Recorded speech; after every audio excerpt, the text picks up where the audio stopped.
Rinske. Thank you so much. And thank you, Elizabeth, for the introduction and for dealing with a small business continuity event. I don't know, I think it's Murphy's Law, you know, the last minute before you have to get on a big stage, always everything happens at the same time. So I had a massive crash on Zoom. It doesn't tend to happen very much, but I restarted just on time, I think. So what a fantastic day. I've been able to connect to quite a lot of your presentations today, all the previous speakers and the panels, very interesting, heated discussions. So yeah, it's really warming up, I think, the event. So it's great to see this. I've known Alvin for a while, the company, and did one presentation in the past, and it was really interesting to speak to all of you from such different, diverse parts of the world, and I enjoy doing this. So I look forward to hearing some comments from you via chat, and also at the end there'll be some time for questions. So yeah, my topic is, and I actually, let me just minimize this. Yeah, that should be a little bit better. So my topic is a little bit different from just a core ISO standard or a particular framework that I want to discuss. I actually want to talk a little bit about the practical sides of what the pandemic is bringing to organizations and has brought organizations already. Crisis or opportunity, basically, that's my key topic here. And what I want to look at is what many people have told me who I deal with in my consulting and training work is they say, oh, we're going to do a recap of COVID, you know, after it's all over, and then we'll do lessons learned, and we're going to implement some improvements and things. What we actually now hopefully are starting to acknowledge is this is not something that is going to be suddenly over tomorrow or something. It might actually continue in various forms for a while. I'm not trying to think doomsday here, but I'm just thinking practically here. You can do recaps and reviews and lessons learned as you go along in life. And for COVID, I think that's something that will really help us all. I've now run about 7 or 8 sessions with clients who actually wanted this, who wanted a formal workshop, either online or in a room, actually doing a sort of a mid-COVID lessons learned. What can we apply? What can we actually do in terms of improvements internally as well as towards clients and products and so on? So actually standing still and smelling the roses a little bit whilst we go along. And so I'll show you in this presentation a technique to do that, but also some case studies on the good, the bads, and the uglies around COVID and what people have actually picked up as benefits as well as challenges. So by all means, during my talk, please chat in the chat box, and I'll ask some help from Elizabeth and the rest of the team to facilitate that afterwards to see if we can pick some questions. And I know you guys are a little bit behind schedule, so I'll be fairly concise here so we can get to those questions quicker. These are just some general instructions that I've pretty much covered. So background, I think we covered enough.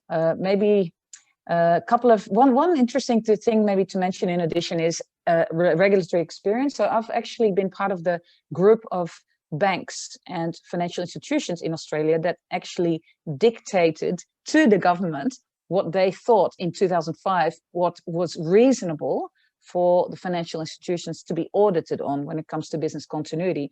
So with all the banks together, basically we had these meetings and we drafted a draft standard for the financial industry in Australia to use, you know, for the government to use to then audit all the banks on. So that was quite a good experience because it's taught me a lot.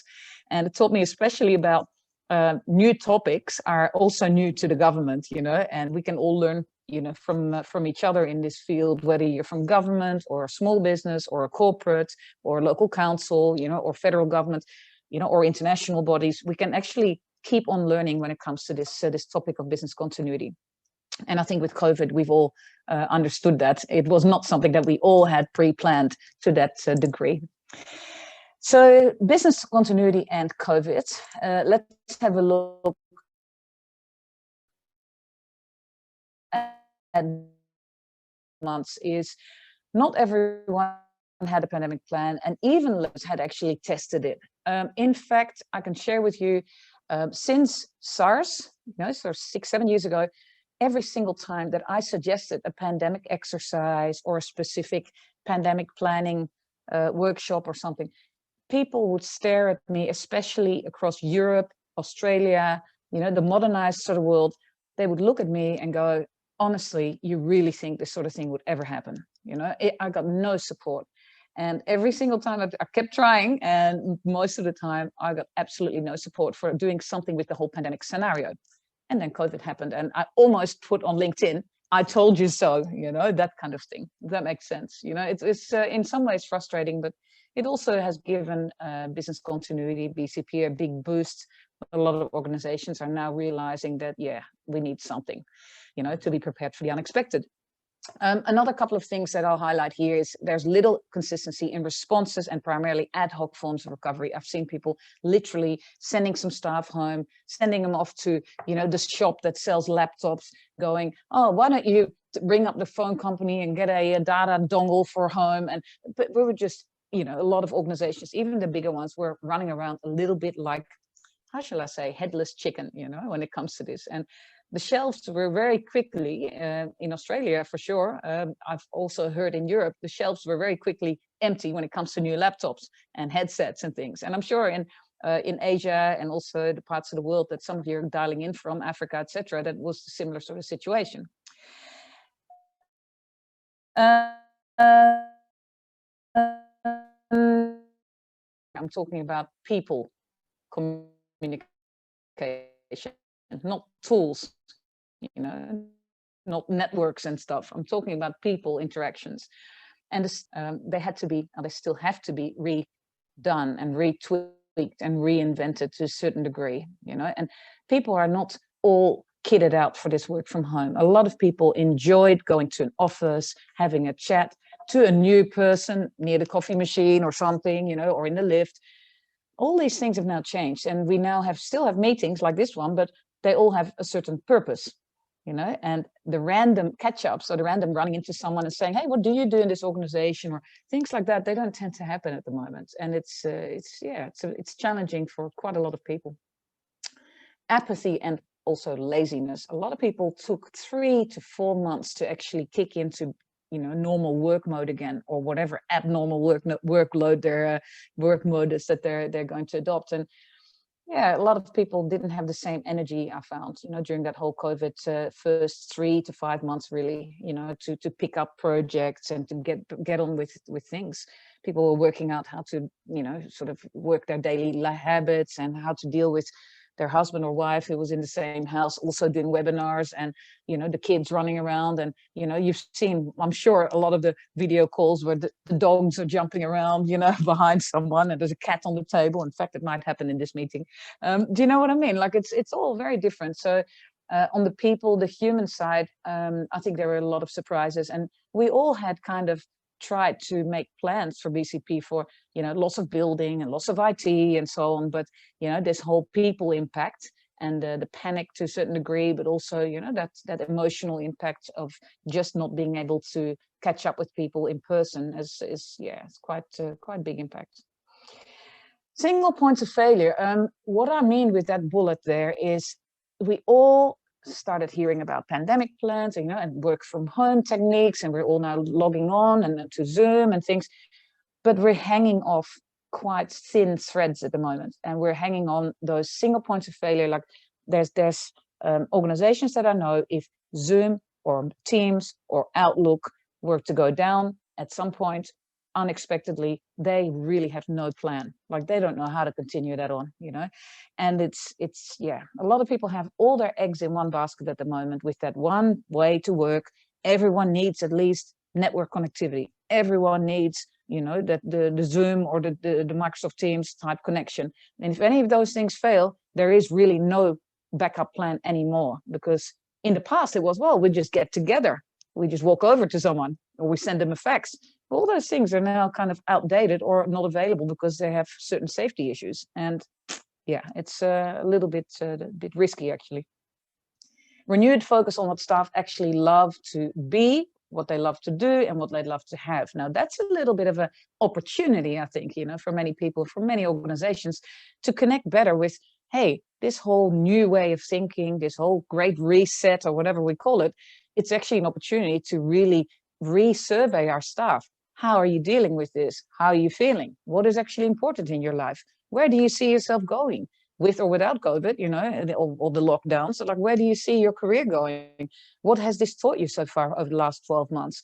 Do you still enjoy being part of this organization? What are the tops and tips? You know, the 3 top things that you experience in your work at the moment, and the 3 tips that you can give us as a management team. Those things should be really, how shall I say, milked. You know, the fact that we can do that at the moment.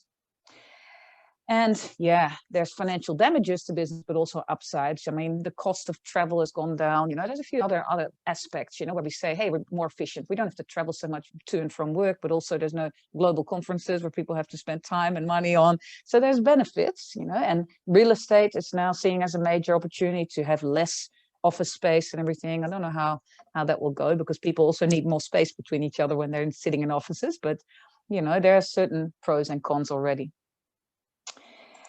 All right, so just having a quick look at if there's any urgent questions. Could I please ask Elizabeth, do you mind breaking into me if there's a question that really relates immediately to what I'm saying, or can we, you know, the other ones, maybe we can deal with them after the content. But if there's something urgent, please break in, because I can't look at everything at the same time.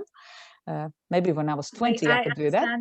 And I think I like that approach. I have a question from Anirudh here, Rinske.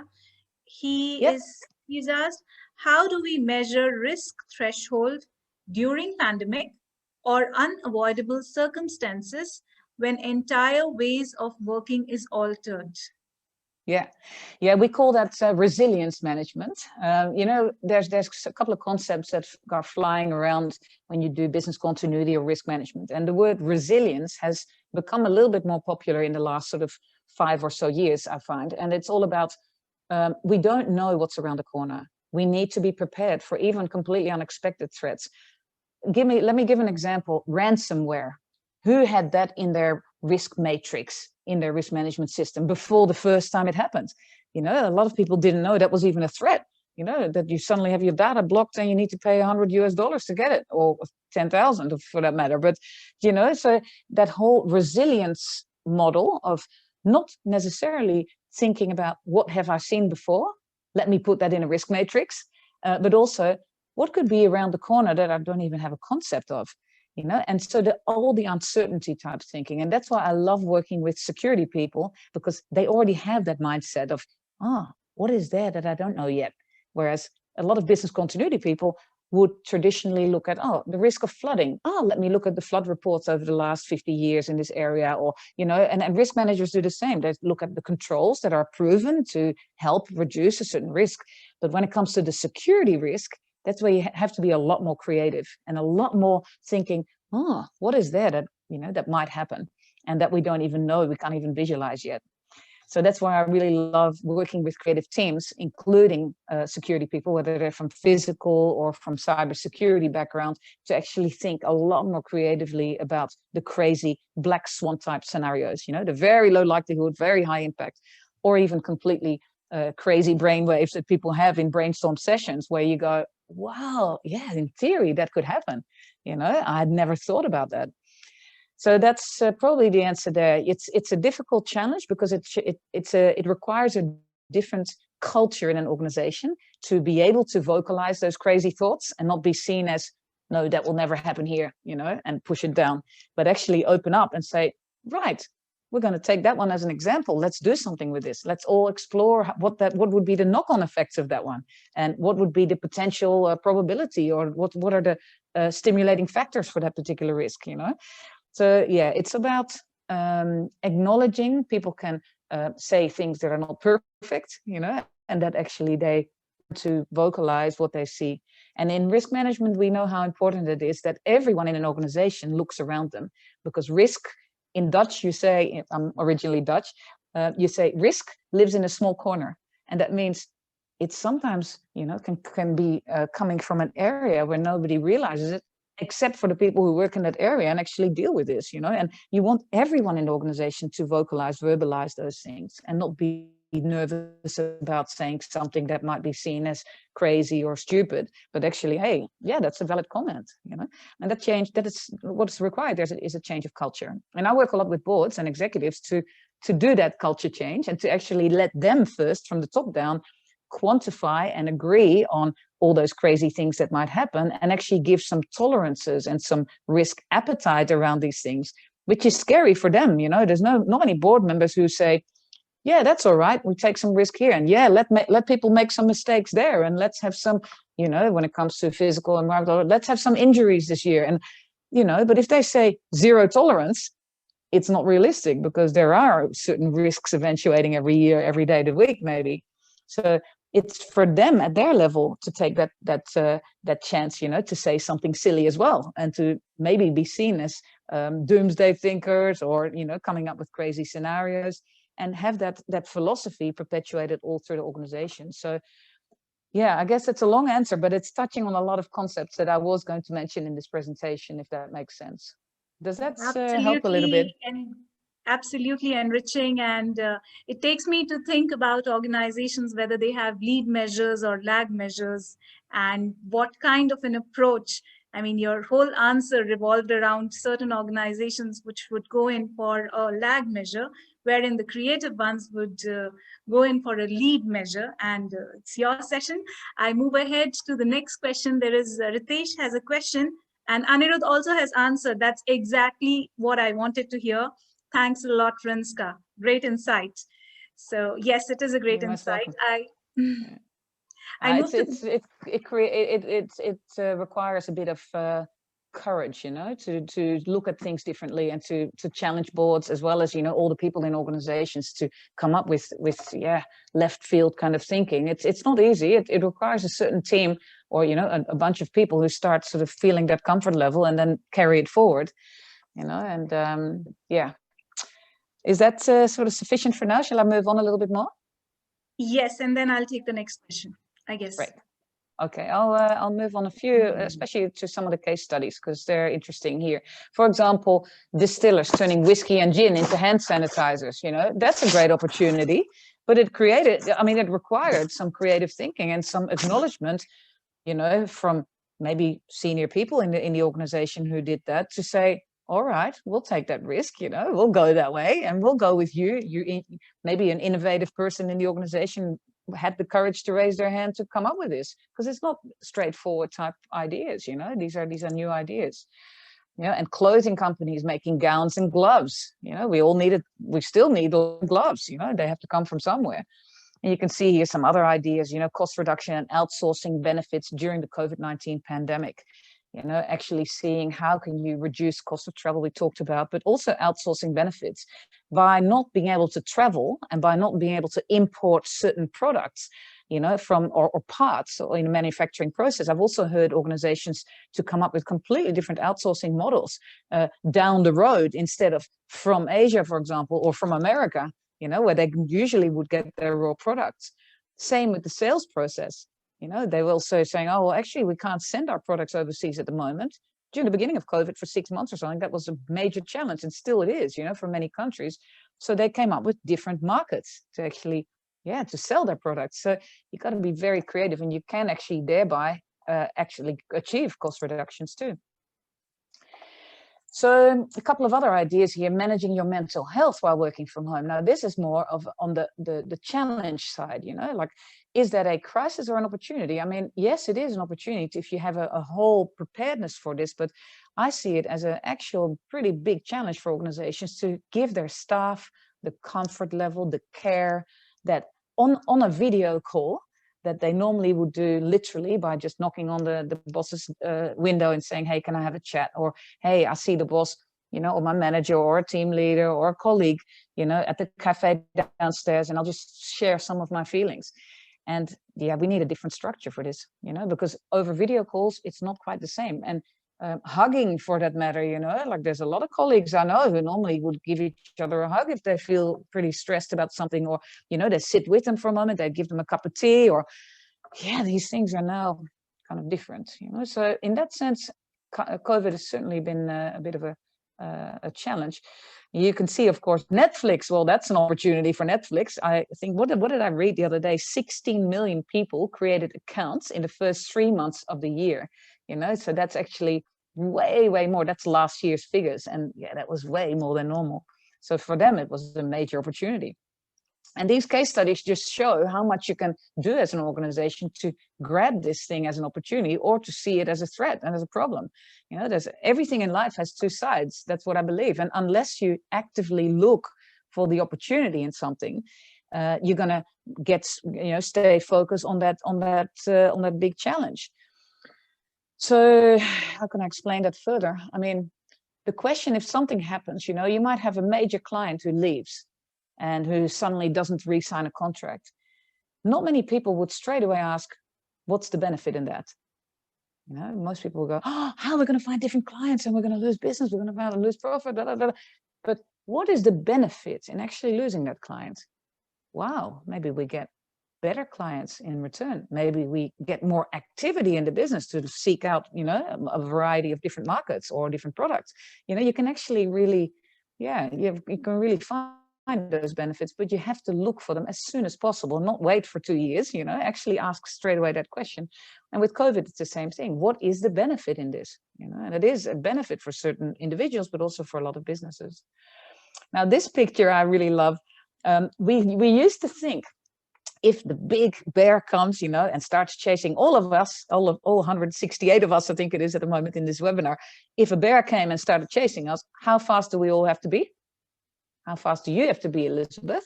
How fast do you have to be? You know, all other ones here. Run Type away it in the to chat. the nearest exit. We all have places at our homes or offices. Well, some would say faster than the slow. It's exactly this is what Asavanan is saying. You know, it's faster than the slowest person. This is what we used to think. You know, like, oh, if there's a major pandemic, crisis, flood, whatever it is, if I'm doing better than my competitors, even if I'm not perfect and chasing the bear, you know, like faster, but as long as they're all slower than me, I'll still be okay. And I guess with pandemic, it was a little bit like that because, you know, you just need to bear it. That is sort of true, but the market has become smarter as well. Customers have become way more savvy. You blaming everything on the pandemic, which in the first 3 to 6 months, I heard businesses do, right? Like I'd ring up the post office and I go, when's my parcel going to arrive in New Zealand, which is very close to here? It's so delayed because of the pandemic. It'll be weeks later. What? You know, it became an excuse for everything, you know, and without any real logic. So what I'm trying to say is a lot of people started learning through this pandemic, hey, actually, certain things are still pretty okay and well possible by certain businesses, you know, and they started becoming more critical. So hiding behind the pandemic or saying, oh, I'll just do a bit better than my competitors, it's not good enough. Think how you can really benefit from this and really not just run faster than the competitors, but actually do it properly, you know, like actually make a real opportunity out of this whole thing. And when you start looking in that creative way, you know, at these things, you can actually really see the major upside. A couple more examples of how you can do such a session and actually look at your current learnings. This is a template that I've used recently with a client, which what we do there is actually with either virtual or physical sticky notes. There's a couple of tools around for this as well, virtually, but I like real sticky notes if it's possible.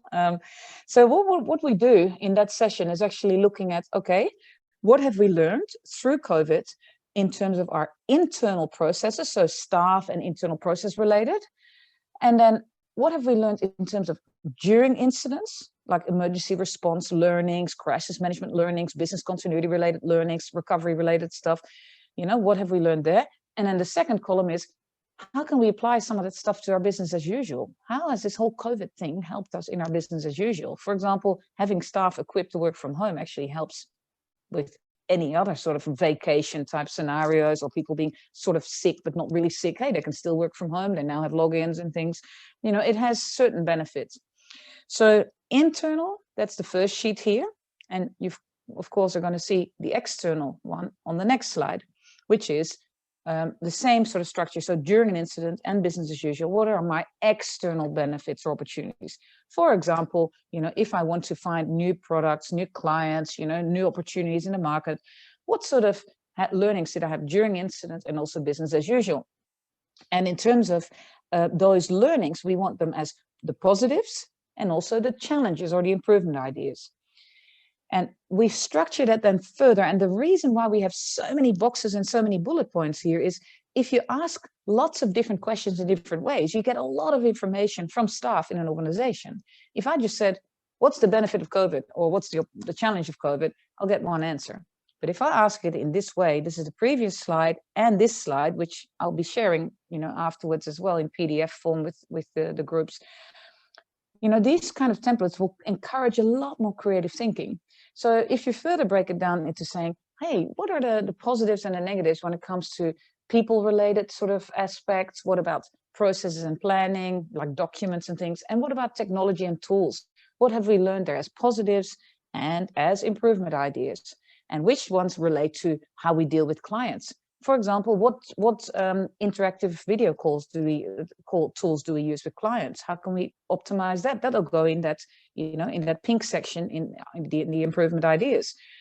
So you can find different ways to ask this question and get further input from everyone.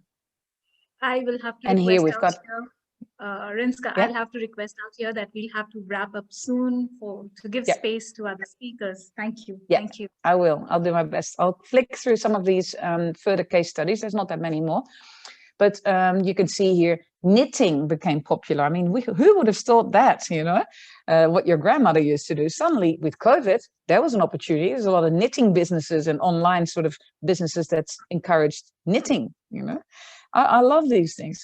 Online fitness. I mean, have we all now stood in front of a YouTube thing, jumping around, doing exercise? I mean, in the past, you'd go to a park or you'd go meet up with people to do it.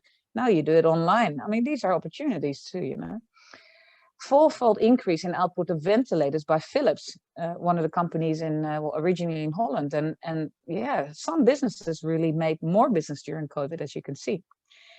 Online furniture sales. This slide is just absolutely fantastic. How many more people went to buy furniture that they otherwise wouldn't not have bought? It's just, hey, they went, oh, I need a nicer house. I'm sitting at home all the time. So, or I need a better home office.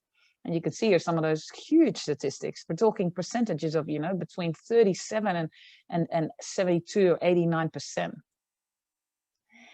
And this one is fantastic too. This is makeup. Well, it's sort of coaching via the internet on how you put your makeup on, and so that's an online service now, the Sparkle Bar, and so these businesses have adopted all of these benefits and benefited from those COVID sort of developments. And you see here some direct tax implications, so that's a challenge / opportunity, and to revisit some of those established situations. And here you can see, I've just looked here for jobs in India that are remote. I mean, there's at this point in time, 8,933 results on LinkedIn alone, of work from home opportunities. And from memory, all those statistics were 20 to 30% in the past of what they now are. Huge, huge growth. Cycling is becoming huge. And all these things that people don't want to jump in a full train anymore in the future, even in the future, if COVID is over, if it happens like that, they like having that individual transport. Plus a lot of humor. I mean, I absolutely love this particular one. It's what was flying around on WhatsApp, and you must have been laughing a lot as well, like all the things that people started recording, and funny photos and funny videos of themselves, and and just great ideas, and so yeah, I think this whole COVID thing, it's given us also a different way to connect and to make each other laugh. Okay. These pitfalls, I've mentioned quite a few earlier, but what I probably will say in closing this whole session is this list of pitfalls and this list of best practices on how really to make ISO 22301 work for you in practice. Most of these two last slides are around the fact that people have built enormous BCPs, 500 pages, black text on white paper, and so on. And actually the best practice is to look at what is my quick reference card? What is a resilient approach rather than a back to business as usual approach, all of those things. So it's actually reducing volume of plans, but actually making them much easier to maintain, easier to tweak, easier to suit a whole different range of scenarios. in addition to that top-down kind of thinking on processes rather than the bottom-up asking in a BIA all the departments about, what do you need? How many mobile phones and applications and laptops and all these things? Ask first from the top down and organize a session with executives to say, what are the key priorities in this business? What do we have to continue? And then ask the business departments to justify their requirements during an incident based on that participation in those key processes. So it's a different sort of upside down approach that I normally implement with organizations when I do business continuity projects. And the last point I wanted to highlight is communication and notification planning. I mean, we need a proper plan, not just reliant on texting.